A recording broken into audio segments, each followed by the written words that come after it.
Akashvani Adilabad 100.2 FM మనస్సు నిండా. నమస్కారం సార్. నమస్కారం అండి. ఇప్పుడు అడవి నవలలో పాత్రల సంభాషణ చూస్తే వాళ్ళు మాట్లాడే విధానం చాలా సహజంగా చదివే పాఠకులకు ఏమనిపిస్తుందంటే రచయిత దేశపాండే గారు ఎన్ని రోజుల నుంచి వాళ్ళ లోపల కలిసి ఉన్నాడో, సహజీవనం చేశాడో అని చెప్పేసి అంత గాఢంగా నమ్ముతారు.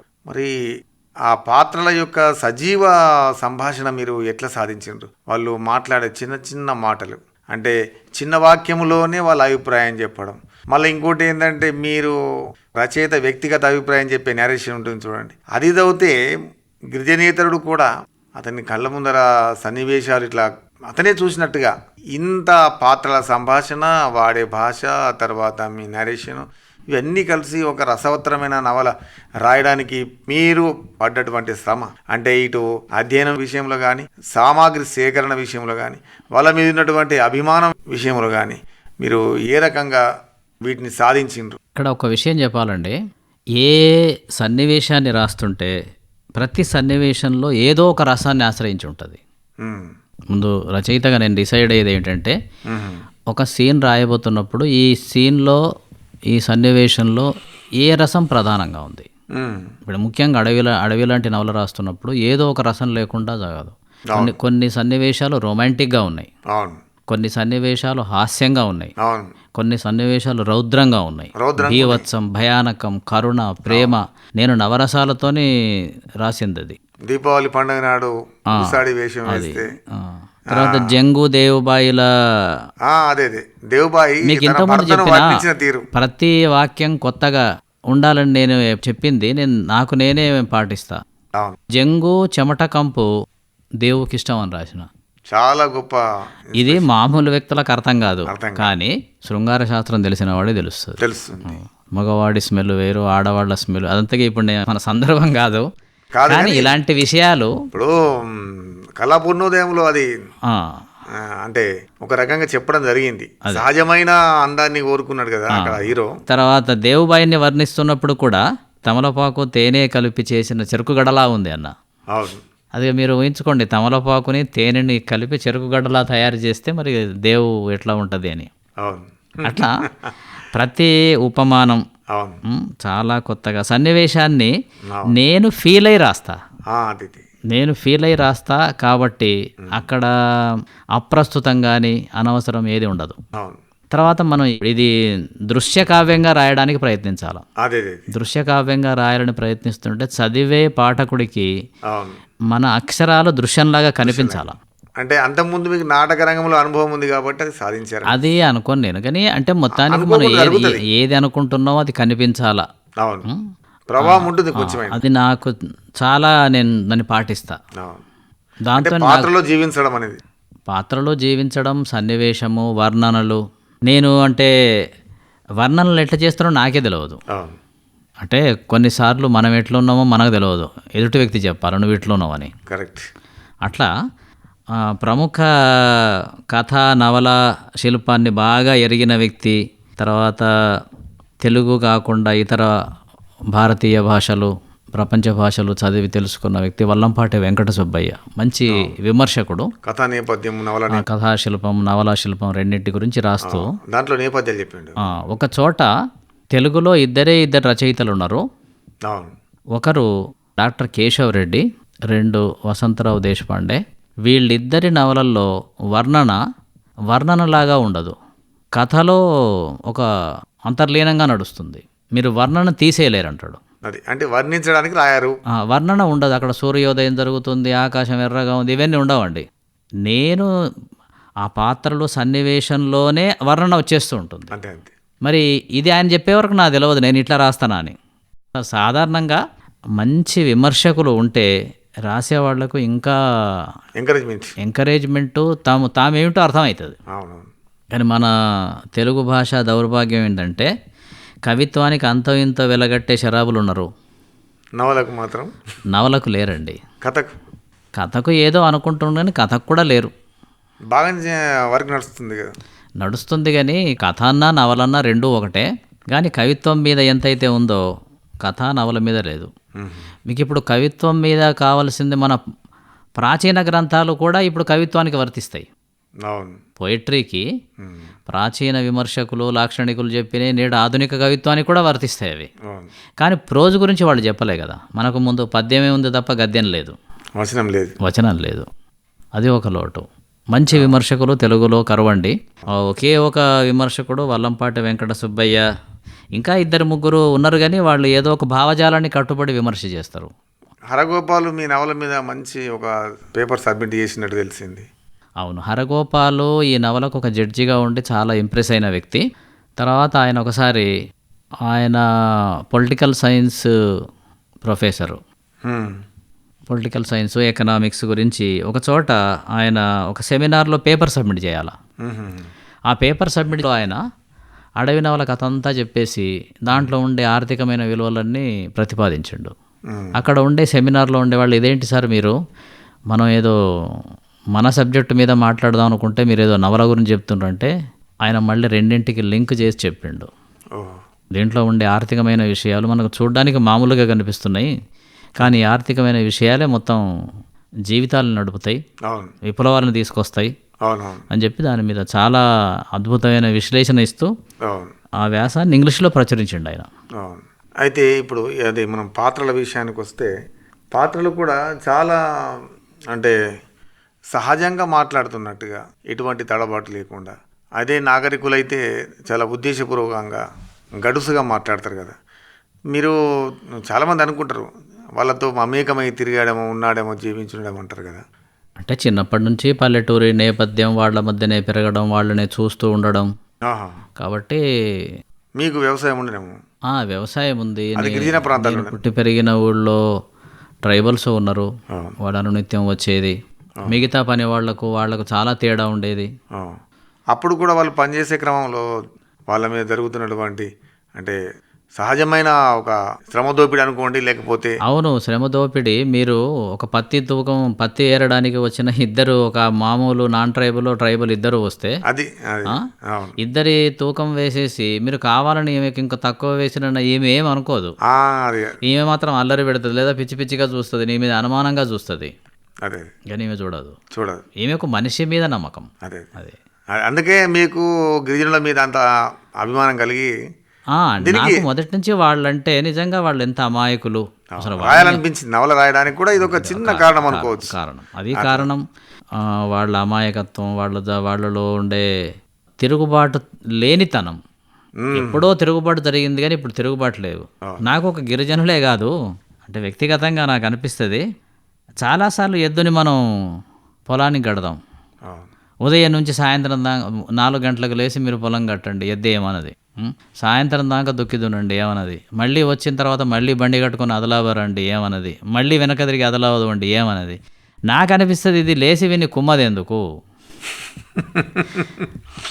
ఈ ఎద్దులో ఇంత అణిగి ఉండే తత్వం ఎందుకు వచ్చింది, స్వభావం ఎందుకు వచ్చింది, ఇంత సబ్మిసివ్ నేచర్.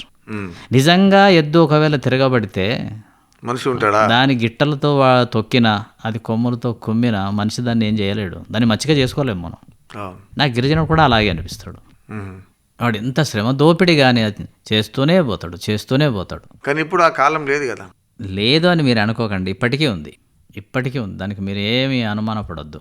మరి అప్పుడు ఎట్లా వచ్చి ఉండొచ్చు ఇంద్రవెల్లి సంఘటనలో? అంటే ఏదైనా ఒక రసాయనిక చర్య జరగాలంటే మధ్యన ఏదైనా క్యాటలిస్ట్, ఒక ప్రేరకం ఉండాలి.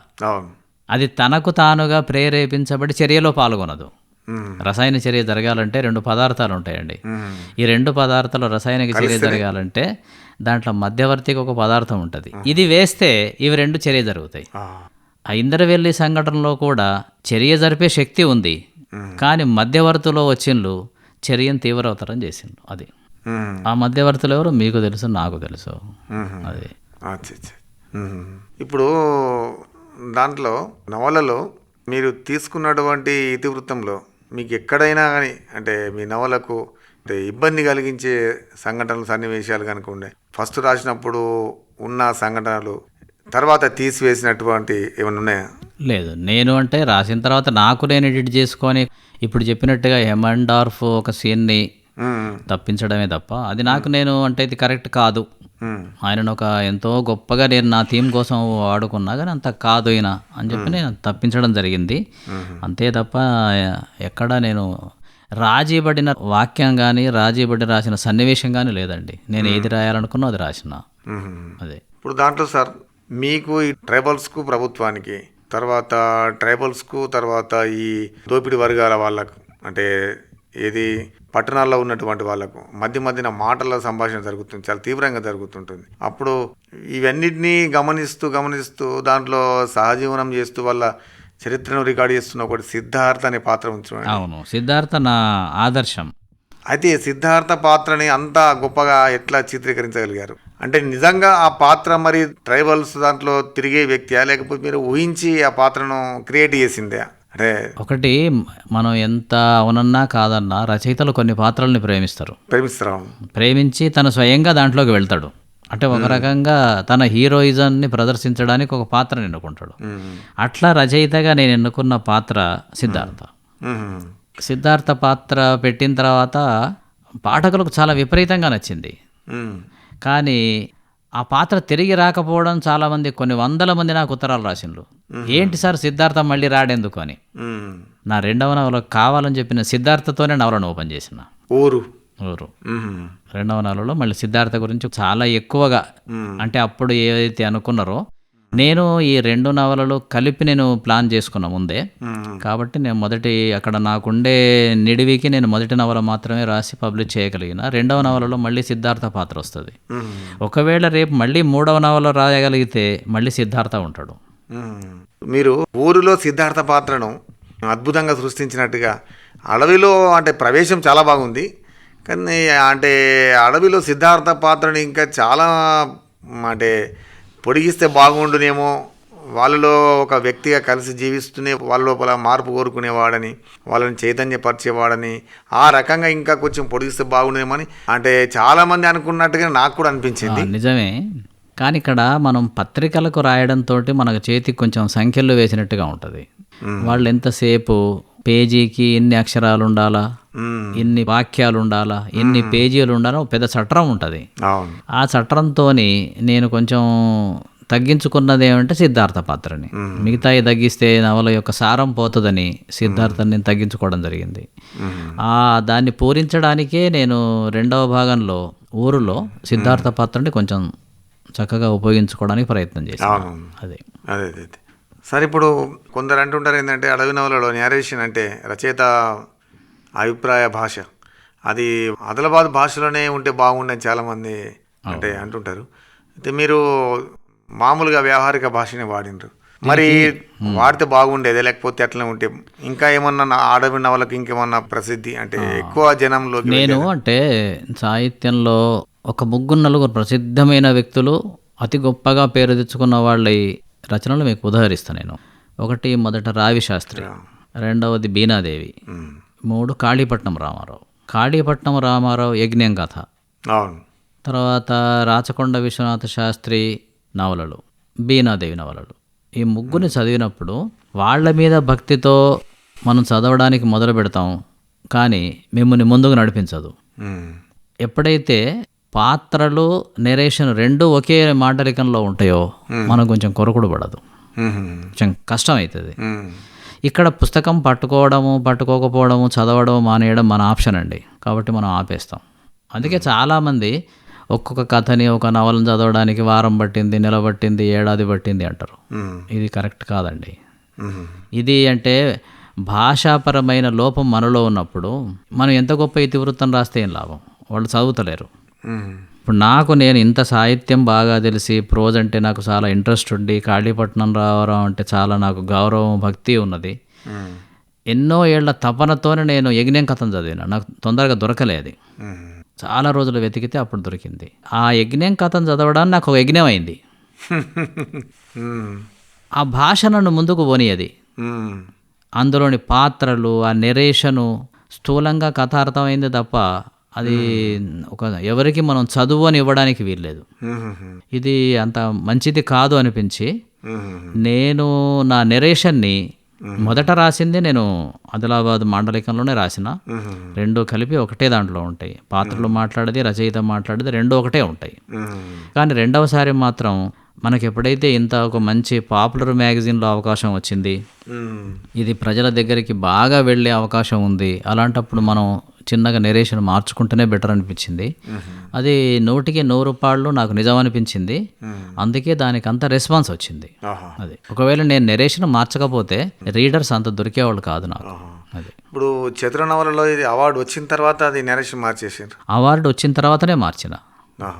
నెరేషన్ మార్చడానికి 2 కారణాలు. ఈ చతుర నవల సాధారణంగా పోటీకి నవలలు వెళ్ళిన తర్వాత పోటీ నవలల్ని, ఇప్పుడంటే ఈ జిరాక్స్ మిషన్లు బాగా వచ్చినాయి, ఈ జిరాక్స్ మిషన్లు అంత పాపులర్ లేవు అప్పుడు. ఆ పాపులర్గా లేని రోజుల్లో ఇప్పుడు జిరాక్స్ చాలా భయంకరంగా ఉండేది, తెలుసలేదు మీకు.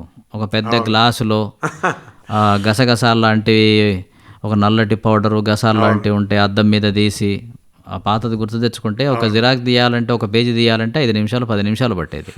కాబట్టి అప్పుడు జిరాక్స్ లేదు. కాబట్టి నవల ఒరిజినల్ ప్రతినే జడ్జీలు చదివేది. ఈ 13 నవలల్ని 3 జడ్జీలకు ఒక్కొక్కరికి 4 నవలలు చొప్పున ఇచ్చి, ఒకరు 4 చదివిన తర్వాత మళ్ళీ ఇంకో 4 అలా రౌండ్గా తిప్పుతూ ఉన్నారు. అవి తిప్పడానికి వాళ్ళకు 6 నెలలు పడింది. ఇక్కడ ఈ నవలలు వాళ్ళ ఇంట్లో ఉన్నప్పుడు వాళ్ళ సన్నిహితమైన మిత్రుడు, సాహితీ మిత్రుడు చదవడము. నవలల మీద పేరు ఉండదండి, మన పేరు రాసి ఉండదు, ఓన్లీ కోడ్ నంబర్ ఉంటుంది. ఆ రకంగా ఆ నవలని 3 జడ్జీల దగ్గర చాలామంది నా మిత్రులు చదివిండ్రు. వాళ్ళకి తెలియదు నా నవలని. దాంట్లోంచి ఒక మిత్రుడు నందిని సిద్ధారెడ్డి, ఆయన హరగోపాల్ దగ్గర నవల చదివి ఆయనతో మాట్లాడి మొత్తం 12 నవలలు చదివిన నేను, 12లో ఇది చాలా గొప్ప నవల, ఇట్లా ఇతివృత్తం ఇది ఆదిలాబాద్కి వెళ్ళి వచ్చింది అంటే, సిద్ధారెడ్డి నాకు ఉత్తరాలు రాస్తున్న క్రమంలో మీ ఆదిలాబాద్ నుండి ఎవరో అద్భుతమైన నవల రాసిండ్రు, ఇతివృత్తం ఇది అని చెప్తే నాకు అర్థమైంది అది నాదే అని. కానీ చెప్పలే మీరు? నేను చెప్పలే ఆయనకు, ఆయన తెలియదు, నేను చెప్పలేదు. ఎందుకంటే 12 నవలలు చదువుతుండ్రు కానీ దాంట్లో ప్రైజ్ ఇంకా డిక్లేర్ కాలే కదా, 12 అందుకని నేను చెప్పలేదు. తర్వాత రిజల్ట్ వచ్చింది. అయితే నవల ప్రింట్ అయ్యి రాకముందే ఆల్మోస్ట్ ఒక 100-200 మంది సాహిత్యంలో ఉండే వాళ్ళకి నవల పరిచయం అయింది అప్పటికే, బాగుంది అని. ప్రైజ్ వచ్చిన తర్వాత చలసాని ప్రసాదరావు ఒక మంచి ఎడిటర్, మళ్ళీ మంచి వ్యక్తి, ఆయన తన అనుభవంతో అప్పటికి 100 సంచికలు వేసిండు. చతుర 100 సంచిక ఇది. 100 సంచికలు వేసిన సందర్భంగా నవలల పోటీ పెట్టిండు. 100 సంచికలు అంటే 100 నవలలు ఆయన ప్రచురించిండు. అంటే ఆయన కొన్ని 100 నవలలు చదివిండు. ఏ నవలకి ఎలాంటి రెస్పాన్స్ వస్తుందో ఆయనకు తెలుసు. ఆయన నాకు చెప్పిన చిన్న సజెషన్ ఏంటంటే, ఫ్రెండ్లీగా చెప్తున్నా, మీరు నెరేషన్ మారిస్తే బాగుంటుంది, ఆలోచించండి. మార్చకపోయినా నాకు అభ్యంతరం లేదు, నేను వేసేస్తాను. నేను కూడా ఆలోచిస్తే మారిస్తేనే బాగుండు అనిపించింది, నేను మార్చిన. ఇది అంటే మనకు ముందటి నుంచి కావ్యంలో పాత్రోచిత భాష అని.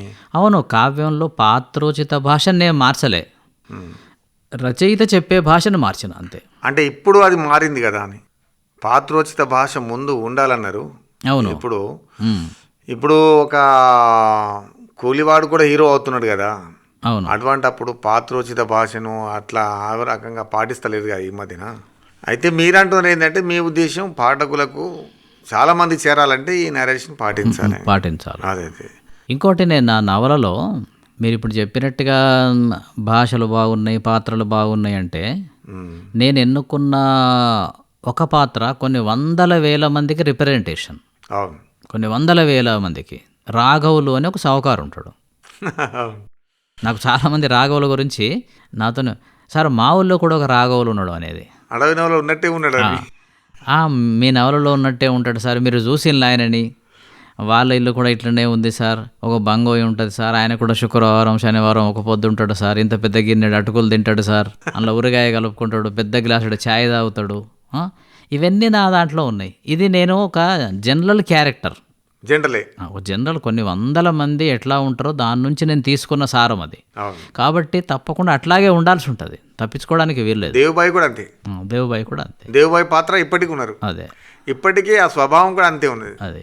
ఇప్పుడు ఇంకా రోడ్ సౌకర్యం కానీ బస్ సౌకర్యం లేని గిరిజన గ్రామాల్లో అదే ప్యూర్ దేవుబాయిలు ఉన్నారు. అదే, అంటే మనం పాత్రల్ని మనం ఒక విశిష్టమైన పాత్రని తయారు చేయకుండా ఒక సహజమైన కొన్ని వందల వేల మంది పాత్రలకు ప్రాతినిధ్యం వహించే వాళ్ళని తీసుకుంటే అవి సహజంగా ఉంటాయి. నేను ఎప్పుడు ఆలోచించేది ఒకటే, నేను తెలుగులో రాసిన ఇది భారతీయ భాషల్లోకి వెళ్ళినప్పుడు కూడా దీంట్లో ఏమాత్రం రవ్వంత మార్పు రావద్దు. అంటే విశ్వజనీనమైన పాత్రల్ని సృష్టించాలి మనం. అంతే అంతే అది నా ఉద్దేశం. అదే అదే సార్, ఇంతవరకు అడవి నవలలో పాత్రలు, వాటి స్వభావము, వాటి గురించి తెలుసుకున్నాం. తర్వాత ఈ అడవి నవలలో భాష, తర్వాత నవల రాయడానికి సహకరించినటువంటి పరిస్థితులు, వ్యక్తులు, వాటి గురించి మళ్ళీ వచ్చే వారం తెలుసుకుందాం సార్. ఓకే, తప్పకుండా. ఆకాశవాణి ఆదిలాబాద్ 100.2 FM మనస్సు నిండా.